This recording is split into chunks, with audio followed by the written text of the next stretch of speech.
A primeira transformação que eu quero destacar é o fim do ministério terreno de Jesus e o início do ministério do Espírito Santo. Veja só, Atos capítulo 2, versículo 4. Todos ficaram cheios do Espírito Santo e começaram a falar noutras línguas, conforme o Espírito os capacitava. A ascensão de Jesus, isto é, a subida de Jesus aos céus, encerra o seu ministério terreno e dá início ao ministério do Espírito Santo. Quando nós lemos, o Antigo Testamento, o Velho Testamento, nós sempre temos a impressão de que os textos lá se referem sempre à presença de Deus Pai. E há no Antigo Testamento a promessa da vinda do Messias, que é o Cristo, Jesus, o nosso Senhor. E também encontramos lá no Antigo Testamento as promessas da vinda do Espírito Santo, conforme você pode ler no livro de Ezequiel, você pode ler depois em Joel, capítulo 2, sempre também falando, então, da vinda do Messias e da vinda do Espírito Santo. E aí nós temos os evangelhos que nos descrevem o ministério terreno do Messias. O Messias agora está encarnado, o Messias está andando entre os homens. É o Jesus, o filho da Virgem Maria, que agora está entre nós, o Filho de Deus. Com a ascensão de Jesus, nós temos então agora a descida do Espírito Santo. Então a promessa que havia sido dada por Pai, através da morte e da ressurreição do Filho, se cumpre, e o Espírito de Deus então agora é derramado sobre toda a carne, sobre todos os povos. Então começa-se um novo ministério. Agora nós temos o ministério do Espírito Santo de Deus, que está descrito neste livro, Atos dos Apóstolos. Como já foi dito aqui até pelo próprio pastor Hélio, e assim muitos teólogos consideram, este livro deveria se chamar, na verdade, Atos do Espírito Santo. Porque tudo o que nós vamos percebendo agora na vida dos apóstolos são ações do Espírito Santo por meio destes homens.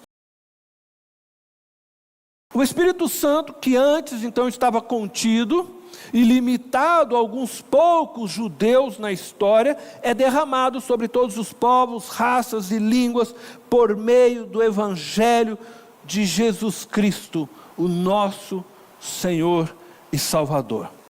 E é hoje o Espírito Santo que nos ensina todas as coisas que Jesus ensinou aos seus discípulos quando aqui esteve. É hoje o Espírito quem nos capacita para sermos testemunhas de Jesus. É Ele que nos dá o poder, o dínamo, para que nós possamos testemunhar Jesus Cristo. O Espírito é quem nos capacita também para podermos, por meio dos dons que nos foram dados, vivermos para o outro. Então os dons nos são dados para que a gente possa servir o corpo de Cristo. É o Espírito Santo quem faz isso em nós. É o Espírito que nos une também em Cristo Jesus. É Ele que nos molda com o fim de que Jesus seja glorificado por meio de nós. O Espírito Santo é quem torna Jesus presente em nós e por meio de nós. A obra do Espírito Santo, ela se tornou então mais notória e imprescindível para nós, a partir do Pentecoste. E diante desta verdade bíblica, não podemos ignorar a pessoa do Espírito Santo em nosso meio.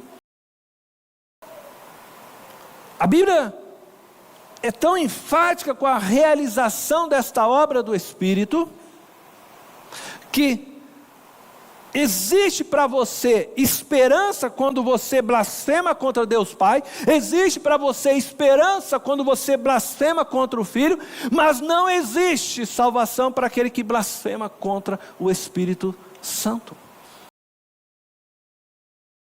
Mas o Espírito de Deus, ele trabalha para que Jesus seja glorificado por meio de nós. Tudo que o Espírito faz é para que a obra de Cristo na cruz brilhe, a obra de Cristo seja conhecida, para que haja salvação. E Ele faz isso numa relação de amor conosco. Ele não nos violenta, pelo contrário, nos respeita. Ele ministra a nós por meio da Bíblia, dos profetas. Os profetas, os pregadores da palavra, mas também fala conosco por meio do nosso homem interior. Ele faz morada em você que creu em Jesus Cristo, e Ele te ensina pessoalmente, falando com o seu homem interior.